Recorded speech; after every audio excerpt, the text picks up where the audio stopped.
thing I'm gonna go back to and talk about, the biggest thing February-wise actually started in January, and I've been a little bit like on the fence about even talking about this. Hey everyone, this is Nick from Mecca Warehouse, and welcome to the February monthly recap. Brand new format. We talked about this about a month ago when we stopped doing the weekly update. We're gonna start doing monthly recaps. This is the actual last weekly update rather than weekly update, see how that goes. And so looking forward to the new format. Hope you like it. We'll kind of see how that goes. So February was an interesting month for a lot of reasons. Lots of things happening, as always. There's always a bunch of stuff going on around here. The new Blueprint merch showed up, so it's a t-shirt and zip front hoodie. They came out great. Props to Nickel Models for the artwork and design for that. Got those in, shipped them out. Alex really wants one, but he didn't order one. I didn't, so now I regret it. They're actually really soft and comfy if you look. Not a white box. We also filmed the Super Bowl commercials, our version of the Super Bowl commercials. If you haven't seen them yet, there should be a link somewhere down below, above, something like that for you to click and check those out. We did a few this year.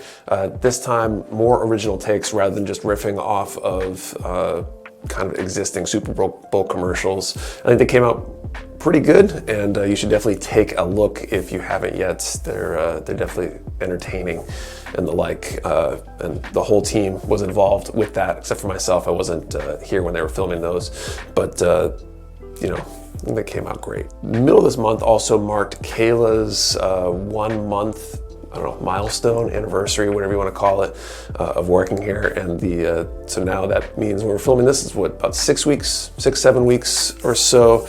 And that's been great, definitely taking a lot off of my shoulders, taking the ball and running with it, and being a driving force behind a lot of the content and creative that you're seeing on all our social media platforms and things like that. And that's been overall a positive improvement, I think, for the business and just how everything's been running day to day.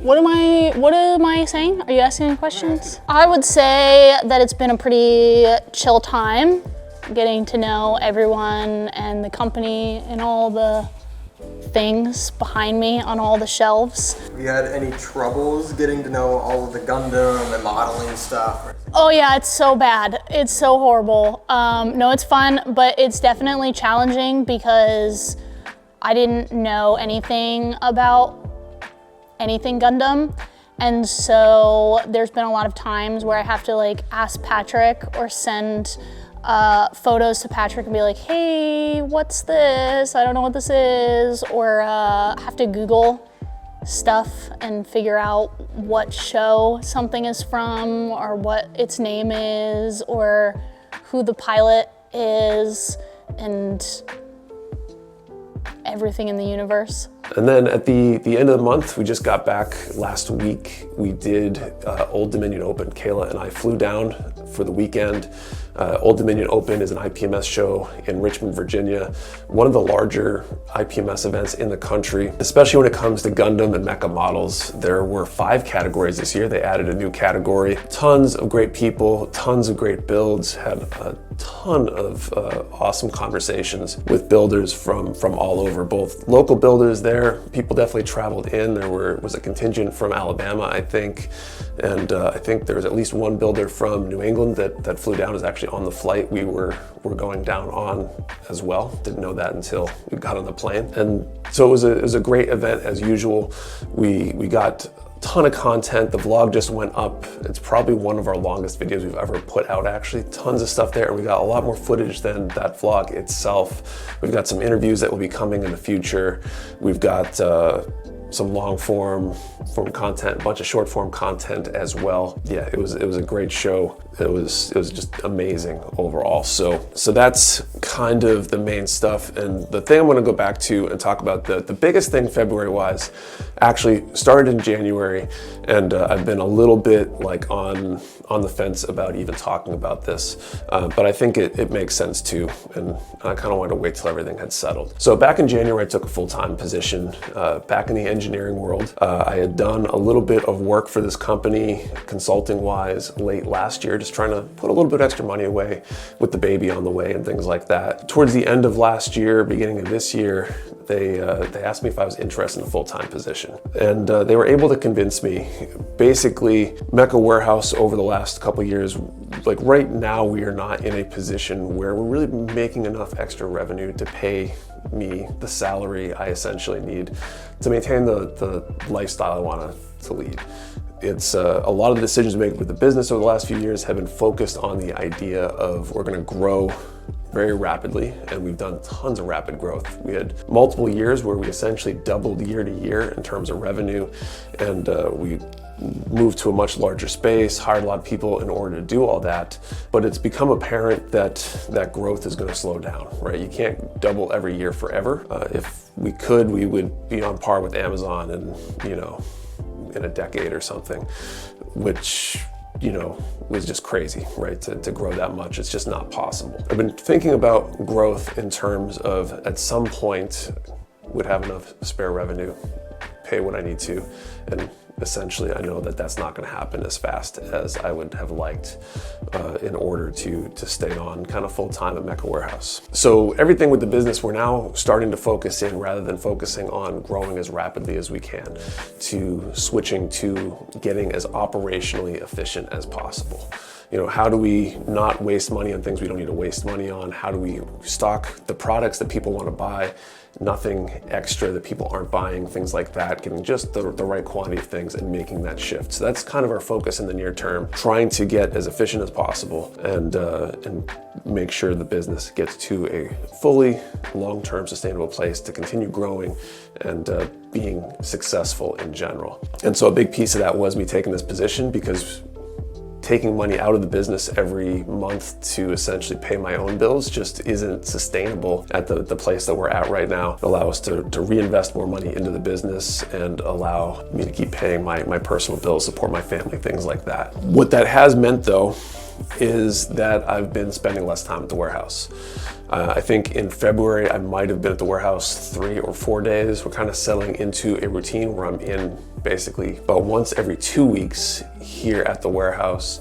And that's only been possible because I have a great team that's been able to keep things running. Most likely you haven't noticed a change externally. You haven't seen any degradation in performance or service or any of that kind of stuff, which has been great. It's been allowing me to kind of manage the business with, a little bit of time in the evening, respond to a few messages during the day, and then coming in that one day every other week to kind of catch up, have meetings, and coordinate everything that needs to be coordinated. I think it's been great. It's been a little bit stressful just trying to balance the two, trying to balance a full-time job now with the business and trying to figure that out. It definitely has me busier in some ways than I was before.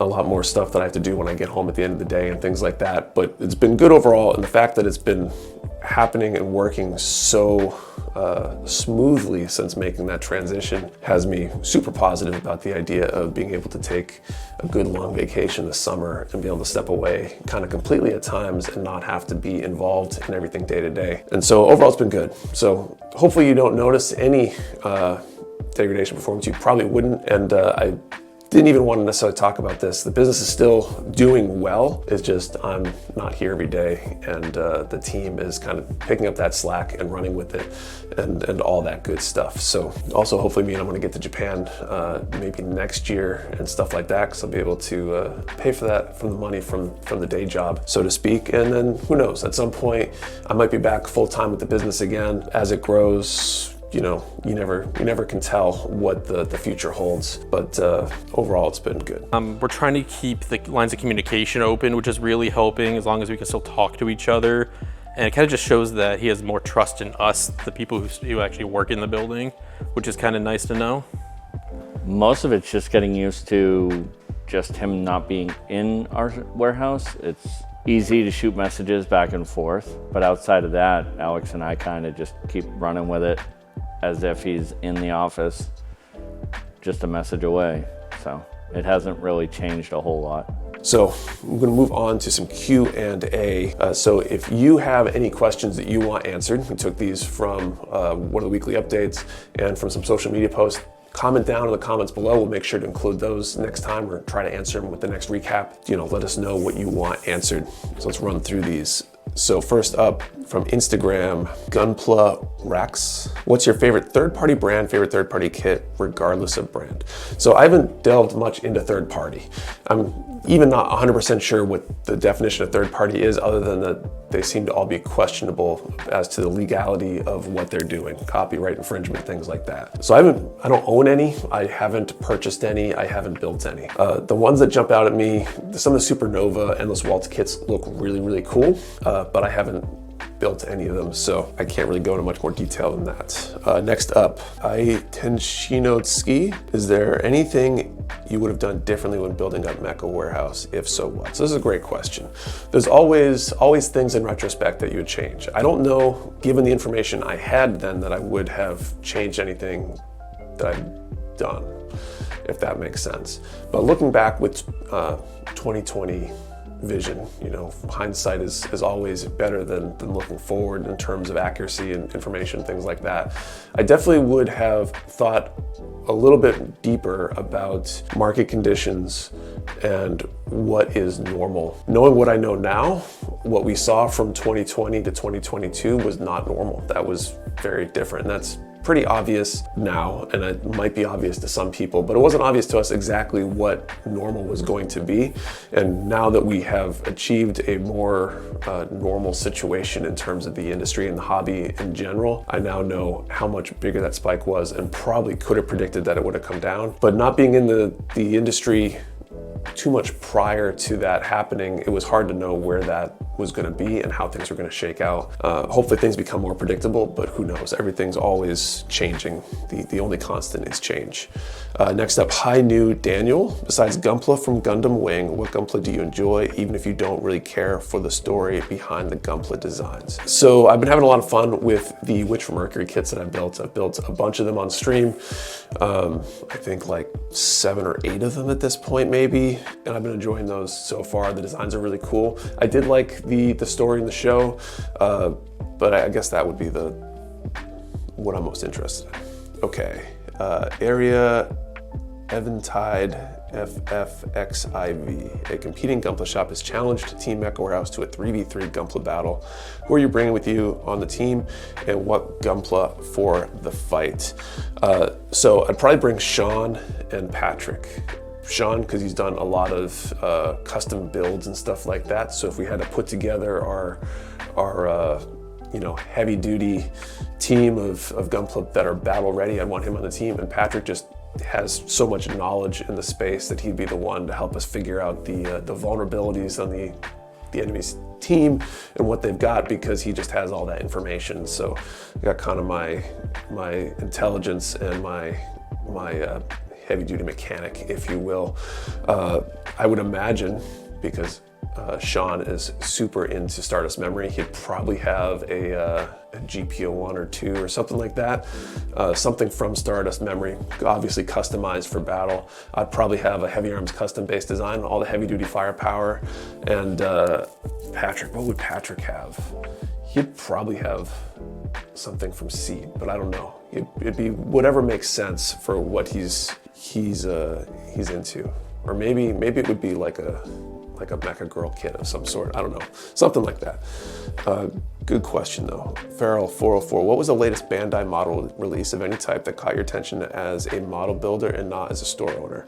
So what immediately came to mind for this was actually the Figurize standard Choo Choo, which is totally weird because I'm not super into figure kits. I'm more into the Gundam stuff, and it's almost more just because my wife is so into that character from Witch from Mercury that them having a kit just makes so much sense. That like they should have done that one earlier on, and I'm looking forward to that one when it comes out. Xeon Mustang. Who is the best Char clone, and why is it Millardo Peacecraft? So I'm not going to answer this question specifically, but isn't Millardo Peacecraft more of a Quattro Vagina clone? Like, right? I'm right? All right, next up, Moto94. How often do you get restocks, and what is determined for the restocks? So we get stuff in all the time. Comes in different times. We typically restock currently once a week. We have in periods restocked twice a week. We're currently operating Friday restocks pretty consistently. It gives us a consistent tempo for the team so everybody kind of knows what's going on, when things are due, things like that, so we don't have to micromanage all the details of the restock. Some of that, what comes in when, is determined by past orders. We have placed orders, like pre-orders essentially, things like that, and those come in when they become available at the distributor. The container shows up or whatever, they get here to the US, so they'll show up when they show up. We can't really control them other than they are estimated for delivery in a certain month maybe, which is sometimes accurate, sometimes not. Other restocks, we're buying stuff off the shelf. The state of the industry is that some of our distributors just have a lot of stuff in stock. So I'm typically looking every week or two at these distributors that have stuff available, seeing what they do have available at the moment, and basically running through the list to see if we have it or not, and how popular it is, how many we should get, things like that. Sometimes I have to prioritize based on our budget and available cash, which things that we want, what things will sell fastest and the best, and things like that. Yeah, it's kind of the scheme for how that's all working. Moving on to Facebook questions. Matt Lemon, what is your most hated Gundam and why? Any mobile suit counts. I'd say it's probably the Boundock. I just don't like how it looks. It's really bulky, but not in a good way, and I just don't like it. It's just not my thing. Okay, Dane Beeb, will there be an AnyMech 2024? So the answer to that is hopefully. Probably, maybe not, I guess. I don't know. I'm not 100% sure. I would really like to do another AnyMech. It was a great event. It was a lot of fun. It was also a ton of work. And like I mentioned earlier, now that I'm full-time, my time is a lot scarcer. And it took a lot of time, hours, and energy to plan the first AnyMech event. So trying to get all that figured out is a major question. There's also a question of how do we do it in a financially responsible way. The first event was definitely run at a loss. A lot of the materials we need were one-time purchases. We don't need to go buy more of them, so they aren't necessarily recurring expenses. But I need to figure out how much it will cost to run the event again and make sure we can do it in a way that's not at a loss. It'd be nice to at least break even. Not looking to make a whole lot of money running an event like that. The goal is more to support the community, but I'm trying to figure out exactly how to do that in a way that doesn't cost us more money than the event takes in. I'll hopefully actually be starting to look at that in more depth again this week and trying to do some of those calculations and figure out what we need to do to get there. So hopefully we'll have an announcement about that coming relatively soon, but not 100% sure when. Okay, Justine Casablancas, will I ever get my beloved MG Tequila Gundam, and what conventions does Mecha attend? So Tequila Gundam, sorry, probably not, especially not an MG. An HG maybe, an MG seems very unlikely. If you were gonna bet lots of money, I would not bet it on the Tequila Gundam ever happening. As far as conventions, we don't go to a lot of traditional conventions. So we go to a bunch of IPMS events. Some of them have convention in the name, so maybe those count as conventions. PatCon, ValleyCon, for example, down in Massachusetts, Granite Con here in New Hampshire. But we haven't gone to any traditional conventions. We've totally thought about it. Maybe like Anime Boston would be interesting to go to, or Comic Con or something like that. I haven't really looked in a whole lot of depth at those events, but we'd have to figure out how to make sure that it was worthwhile content-wise, because we don't typically go to events to sell stuff. We didn't bring a truck full of merchandise down to Virginia, for example. We don't run a booth and sell stuff there. It's more about community and content and just showing up rather than bringing stuff and trying to sell it, especially at convention markup prices. Jeremy Cooey, if you could pick the next perfect grade Gundam kit, what would it be? Totally be a heavy arms or maybe a tall geese, but I think a PG heavy arms would be amazing. You know, I like that design and I think it deserves a PG. Twitter, moving on to Twitter questions. Kia Motors, would you rather fight 10 cat-sized Gundams or one Gundam-sized cat? This is an excellent and super important question to answer. So I have questions though. So does a cat-sized Gundam have proportional amount of power? So like, for example, would a beam saber on a cat-sized Gundam be, I don't know, not as hot or damaging as a full-size beam saber? I'm assuming it's still gonna suck to get hit by one, and and a cat-sized Gundam probably still moves pretty fast and it's gonna be pretty hard. So I think, assuming I can use whatever weapons I can get my hand on, I'd probably rather fight a Gundam-sized cat, because I'm pretty sure if I could find, I don't know, a 50 cal or machine gun or something like that, I'd probably do some damage to that. I don't know if I could hurt an actual Gundam made out of, you know, lunar alloys or Gundanium or any of that kind of stuff. So I think I'd go with the Gundam-sized cat. Master Merrick, what is your favorite MG Gunpla from the Seed Destiny series, excluding the MG-EX? So I haven't built anything from Seed or Seed Destiny. I would have to go with the Buster, just from appearance, because it is kind of like the Seed heavy arms in a lot of ways. So I guess that would probably be it. Yeah, I think that's the design I like the most from that so far. Okay, next up, DSX62415. Are you hyped for Gundam Breaker 4? No. I haven't played any of the Gundam Breaker games. I don't play a lot of Gundam games in general. I don't play a lot of games in general. I just don't have time typically. I would love to play more games. There's definitely stuff I used to play in the past that I enjoyed, but I just don't have the time to spend a significant amount of time playing games. So with that said, Gundam Breaker 4 is not really a high priority for me.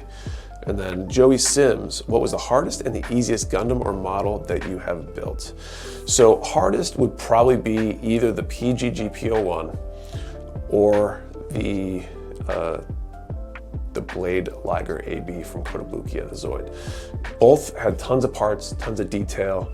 There were points in the builds for both of those that were tricky, that the instructions either didn't cover as clearly as I would have liked, or maybe I was just sleep deprived building the GP01, that I just remember struggling with parts, having to take them back apart, figure how they go together correctly, which doesn't happen for most kits for me these days. So that was definitely a challenging one. As far as easiest, there's lots of easy kits out there. Any of the entry grades, things like that. The high grade Leos are also super easy to do, and once you kind of know how they go together, you don't even need the manual. They're pretty good. So I think that's it for questions. So like I said at the beginning, if you have a question you want answered, post it down in the comments. I'll do my best to answer it in next month's monthly recap. Thank you for watching. See you next time.